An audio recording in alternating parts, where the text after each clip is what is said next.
Democrats, start your engines. This past week, 20 Democratic presidential hopefuls descended upon the Motor City and revved their engines, hoping to get their numbers up for the honor of competing against Donald Trump for the presidency of the United States in 2020.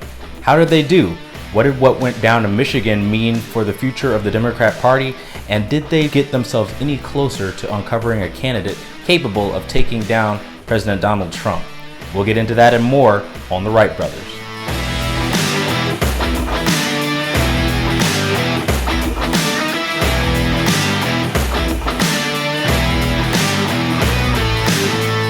As some of y'all in the tribe know, this past week was not only my birthday, but my wife's birthday. Our birthdays are 3 days apart. So we've done a lot of celebrating over the past, few days or so. The cake is just about gone.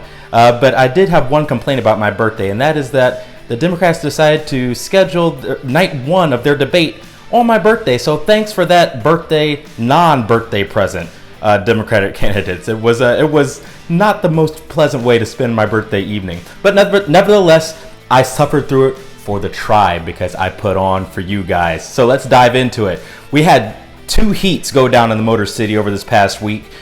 We had 10 Democratic candidates in heat number 1 and 10 in heat number 2. And it's kind of like having a bag of goodies from Easter, or from, let's say, from your birthday. You know how you get a goodie bag and there's something good in there, but you have to get past all this filler to get to the good stuff. So heat 1 was kind of like a birthday bag that had a bunch of filler in it. We had our headliners in Elizabeth Warren and Bernie Sanders, but then we had to get through some filler named Governor Steve Bullock. We had to get through South Bend Mayor Pete Buttigieg. I never know how to pronounce his name.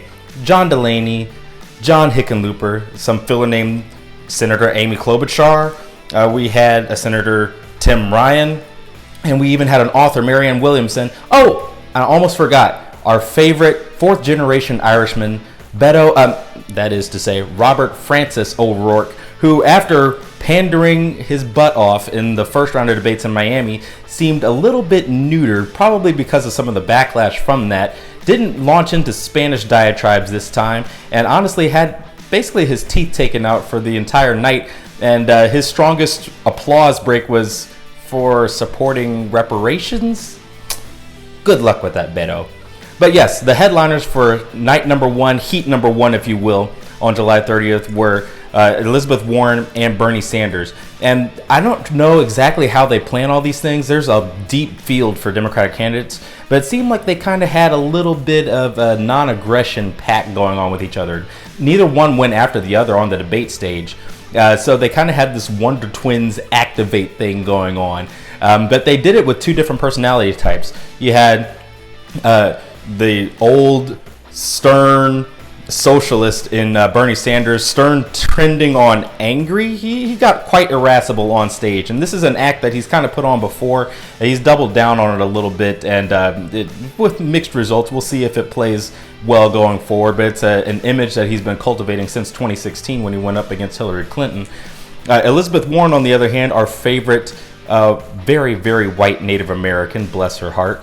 She went for more of the school marm role, where she was a lot more, let's get everybody in line, let's lay down the law. She kind of set the baseline for the entire debate stage, and with those two working together to form a coherent message, they basically managed to stand back to back and ward off all the attacks from the rest of the filler that I mentioned previously.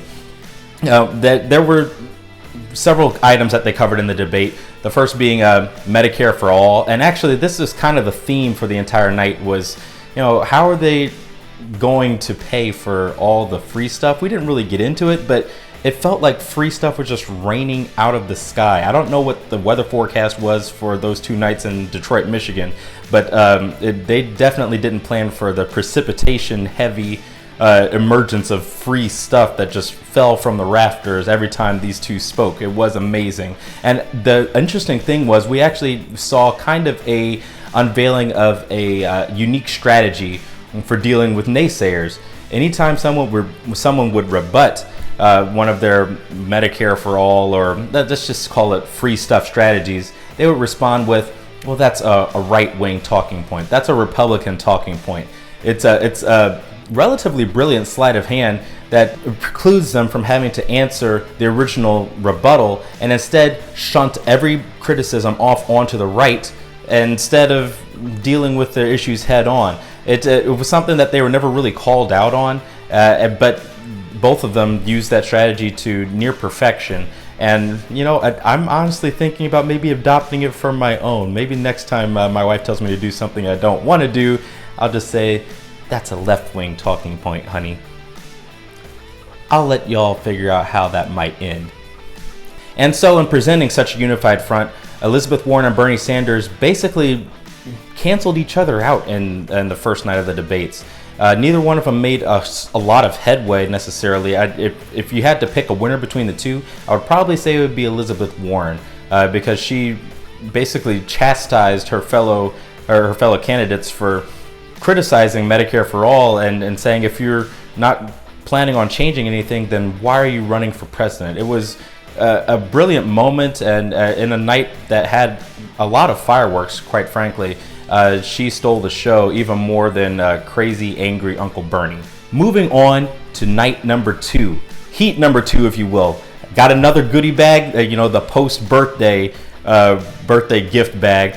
And guess what? There was filler in this one too. This filler was named Senator Michael Bennet from Colorado, Senator Cory Booker from New Jersey. We had Julian Castro, who it pains me every time his name comes up because he hails from my city, San Antonio, Texas, and I am deeply, deeply sorry we don't claim him.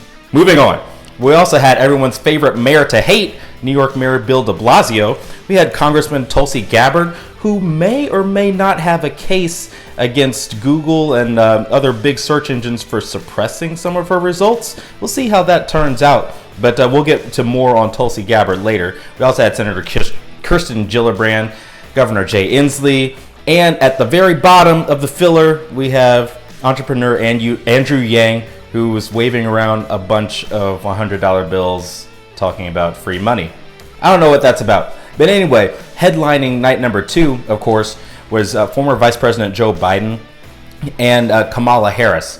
And these two actually got into it in the first round of debates, and a lot of people saw that Kamala Harris really made an impact and when she caught Joe Biden flat-footed and took him to task over his busing stance from decades ago. And I think looking back on that, Vice President Joe Biden was a little bit taken aback, maybe caught off guard because he maybe thought that was going to be off limits. Nevertheless, this time he still greeted her as his, typically cordial self. Poor Joe Biden, he's the front runner for the Democratic nomination, but every time he comes into contact with the opposite sex, the flash bulbs are going off all around him, and it makes for the most awkward scene ever. When he greeted Kamala Harris at the beginning of the debate, he just shook her hand and said, "Go easy on me, kid." They picked it up on a hot mic, and even that was met with criticism from the left. So the poor guy can't win, but don't feel too badly for him because he's still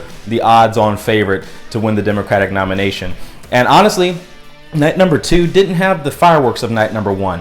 It was basically a conga line of hits on Vice President Joe Biden as the rest of the filler in the field took their turns taking jabs at him, then taking him to task for policies that were enacted under the Obama administration. And that was actually one of the most interesting parts of the night, was just how much of Obama's legacy was basically being repudiated by the Democratic hopefuls in the field. And it leads one to wonder, is the legacy of Barack Obama really as sacrosanct as we've all been led to believe, or is it something that maybe Democrats have moved the party far enough to the left that they're okay with taking pot shots at someone who was held up on a pedestal in very high esteem for 8 years? And it bears mentioning that as of this recording, former President Barack Obama still has yet to endorse his former Vice President Joe Biden. So as long as that's hanging over his head, there's a little bit of uncertainty as to just how much he can lean on his Obama legacy. But nevertheless, he kept his cool, stood his ground. managed to come back with some. His short answers were a lot better than his long answers. He had a bizarre moment at the end where he kind of treated a text message as a website, but can't fault him too much for trying to connect with the younger generation. You have to admire the effort. He's doing his best, and obviously he's doing something right because he remains leading in the polls. Kamala Harris did not land another haymaker on Joe Biden. In fact, she was actually the one caught flat-footed in this round when Tulsi Gabbard took her to task for her stance on marijuana. Now, she mentioned that Kamala Harris had locked up 1,500 individuals for marijuana violations, but then in a well-publicized interview had gone on to laugh and joke about how she'd smoked pot in college, and also went on to mention that she'd listened to rappers that had yet to drop their first albums yet. But I digress. It was possibly the moment of night number 2, and it remains to be seen whether having some sort of a boost, whether that will have some sort of a boost for Tulsi Gabbard, who's still fighting Google and any big search engines who are suspected of suppressing her name. So if I had to pick a loser from the night, it would probably be Kamala Harris. She took a step back because she did take a hit from Tulsi Gabbard, but honestly, the rest of the field, none of their hits on Joe Biden really landed. It was really an anticlimactic end to the debates. Night number 1 was far more explosive than night number 2. And nothing really changed as far as the front runners are concerned. You're still looking at Elizabeth Warren, at Bernie Sanders, at Kamala Harris, and Vice President Joe Biden, with the latter leading all the polls. So what do y'all think about how this past week went down with the second round of the presidential debates? They're going to whittle down the field a little bit more for round 3 in September. And I'd like to know exactly how you think it's going. Have any of the candidates changed y'all's mind? Do you think a serious contender is emerging? Or do you think that the status quo and the odds-on favorite Joe Biden is going to win the nomination? And do you think he's going to be a worthy challenger to President Trump or not? Time will tell, but we'd like to hear from y'all as always. Love having y'all in the tribe. Thank you so much for all your support. Thank you so much for the birthday wishes. Those were very much appreciated. And all I have to say is thanks and gig 'em. First revolution is when you change your mind about how you look at things and see that there might be another way to look at it that you have not been shown. The revolution will not be televised, and be no rerun, brothers and sisters. The revolution will be live.